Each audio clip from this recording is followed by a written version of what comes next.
Hello po, magandang araw at welcome muli sa ating channel Wendell's TV.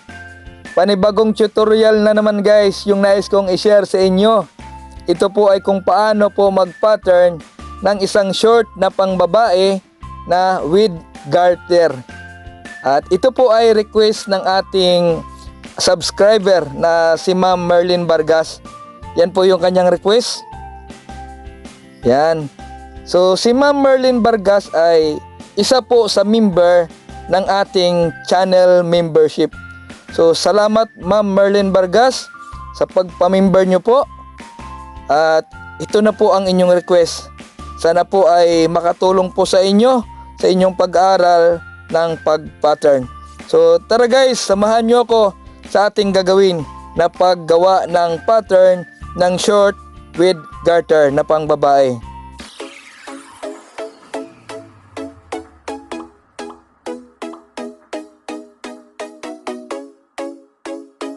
Okay, simulan na po natin yung ating pag-pattern.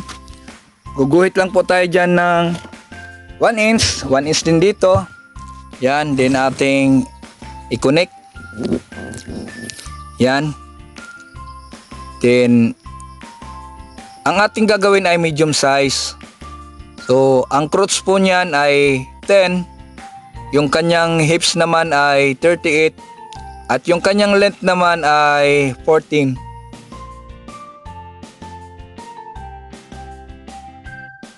Yung ating hips na 38, i-divide po natin yan sa 4, ay 9.5. Then add tayo ng 1 half na allowance.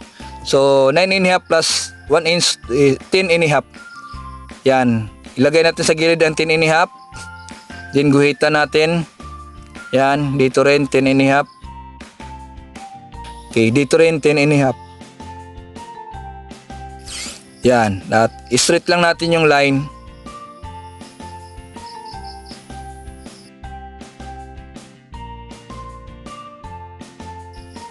Then, sunod natin kukunin ay yung kanyang crotch. Ang ating crotch po ay 10. Pero babawas po natin yung 2 inches kasi po ang garter po nito ay nakahiwalay. Hindi po kasama sa panel.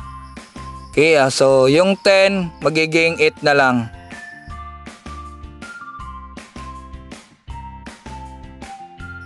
Mula dyan sa line, mula sa line na yan ay ang 2 inches, kasi 2 inches po yung ating garter. So yung 2 inches ilagay natin dyan sa gitna, dyan. Okay, sa pagkuha po kasi ng full length ng ating short ay siyempre kasama po ang waistband. So, ang 2 inches nandyan sa line ng waistline, then kuhain natin ang 14 na full length ng ating short. Yan, then add allowance 1 inch para sa kanyang fold. Okay, dito naman, yan, guhitan natin ng 10. Then dito sa baba ay ano po tayo, magbawas po tayo dito. Huwag po natin gawing 14 kasi yung ating short po ay pa-slant. So, kailangan natin dito magbawas kahit 3/4. So, imbis na 14, 13 1/4 lang. Yan, 13 1/4. Then, add ng 1 inch para sa kanyang fold. Kasi kung napansin nyo, ang ating short ay pa-slant. Kaya guhitan muna natin tong ating crotch line. Yan. Ito naman yung sa ating hem line. Yan, naka-slant po yan. Katulad ng nasa ating short, larawan.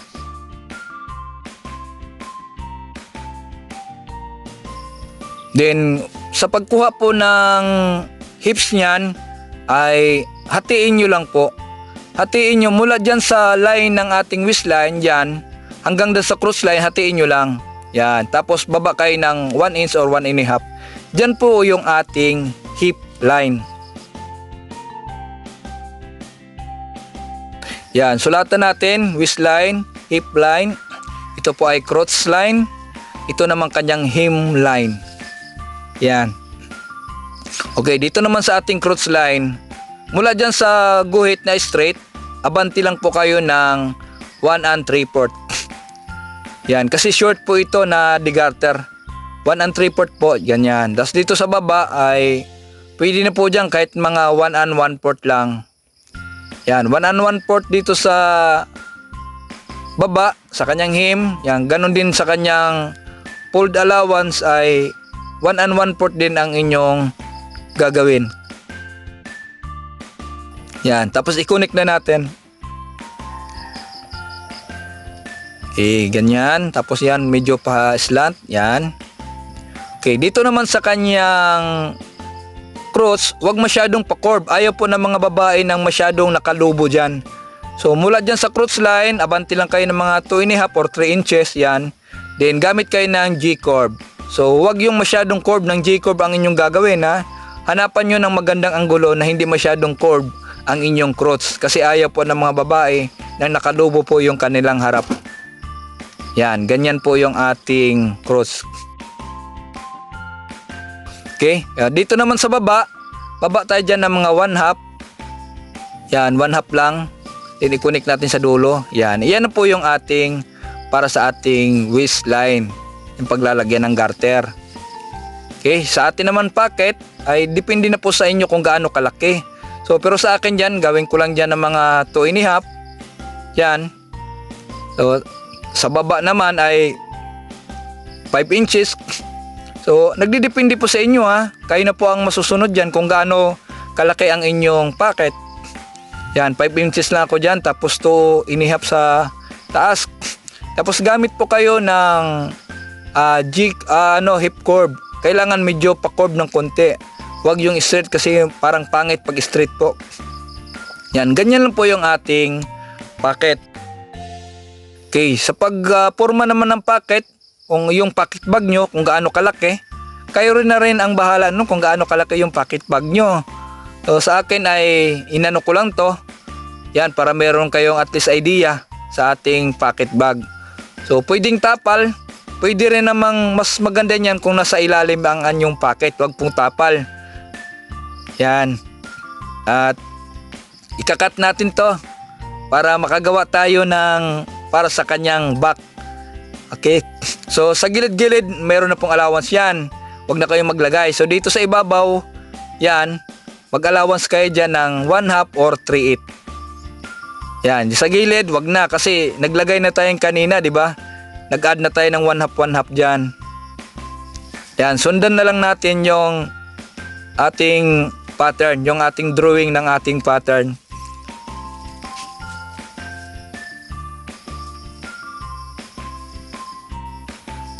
Okay, tupi lang natin to.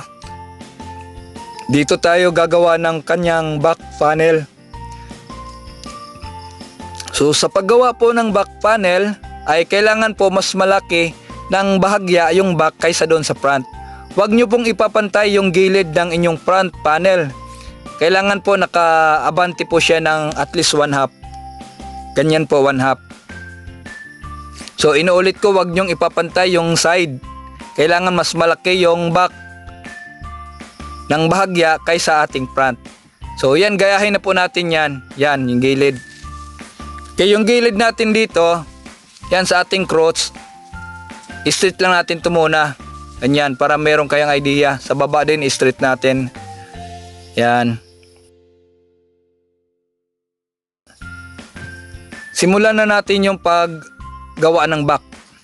So mula dyan sa ating front panel sa dulo ay mag-adjust lang kayo dyan ng mga 1 3/4 din. Katulad lang din dyan sa ating front. Dito rin 1 1/4. Dito rin 1 1/4. Then connect natin. So 1 3/4 po, ha. Yung front natin 1 3/4, sa back ganun din 1 3/4, then 1 1/4.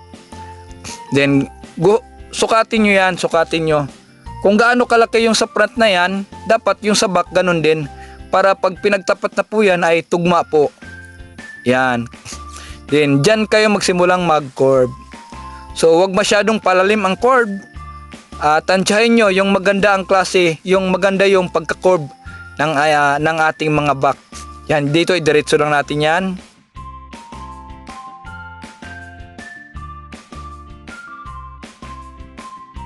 Dito naman ay add lang kayo ng 2 inches. Mula sa guhit na yon, dyan, add kayo ng 2 inches para sa ating back. Yan, kailangan mas mataas ang back kaysa front. Hindi po pwedeng pantayan. So, connect natin. Ganyan. Okay, at ikakat na po natin yan para makita nyo po yung pattern na magkahiwalay na back and front. So dyan, sundan lang natin yan. Yan, tapos sundin na natin yung kanyang ginuhit. Yan, yung sa baba niya. Yan.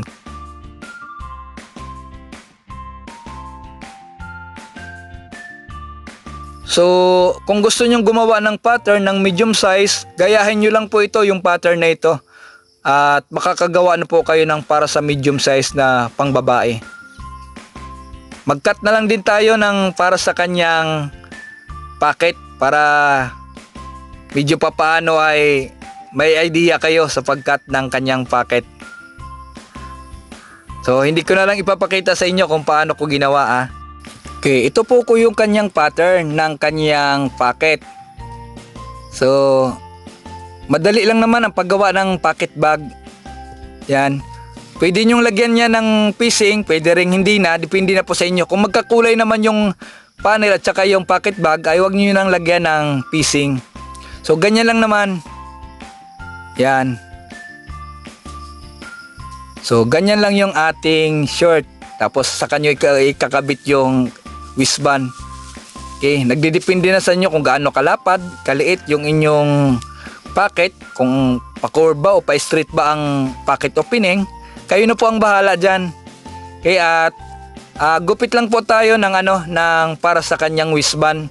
So, ang waistband natin ay 2 inches. So, magkakat lang tayo ng 5 na lapad ng ating fabric. So, cut lang tayo ng pattern. Hindi ko na ipapakita sa inyo yung ating pagkat ng ating pattern sa kanyang waistband para hindi na po tayo gaano magtagal. So, basta ang lapad ng ating waistband ay 2 inches po ang lapad ng ating garter. Kaya mag-cut po tayo ng 5 inches. Yan, kasama na po dyan yung allowance sa 5 inches. Okay, ito na po yung ating waistband na naikat ko. Hindi ko na pinakita sa inyo kasi madali lang pong gawin yan. So, ang lapad lang naman po niyan ay 5 inches. Yan, kung 40 ang laki na inyong hips or 38, ganun din ang inyong waistband. So, 5 inches po ang lapad niyan. Pag pinagtupi nyo na po yan ay 2.5. So, 2 inches ang pinaka waistband yan, pinaka garter niya. So, yung half na natira ay para po yan sa pakain doon sa ating mga panel. So, ganun lang naman kasimple yung ating tutorial. Ginawa lang na po natin to kasi request po ito ng ating isang subscriber. At hindi lang basta subscriber, ito po ay member ng ating channel membership na si Ma'am Merlin Vargas. So, shoutout sa inyo Ma'am Merlin Vargas. At sana po ay napulutan nyo ng aral yung ating tutorial sa araw na ito. So, hanggang sa muli guys. Magkita-kita na lang tayo sa sunod na pag-upload ng aking mga video. At sa mga gustong magpa-member dyan sa ating channel membership, ay pindutin nyo lang yung join button dyan. At madadirect na po kayo. So, bahala na po kayo kung bronze, silver, or gold ang inyong pipiliin. So, hanggang sa muli guys. Kita-kita tayo sa pagsunod na pag-upload ng aking mga video. Paalam po. God bless.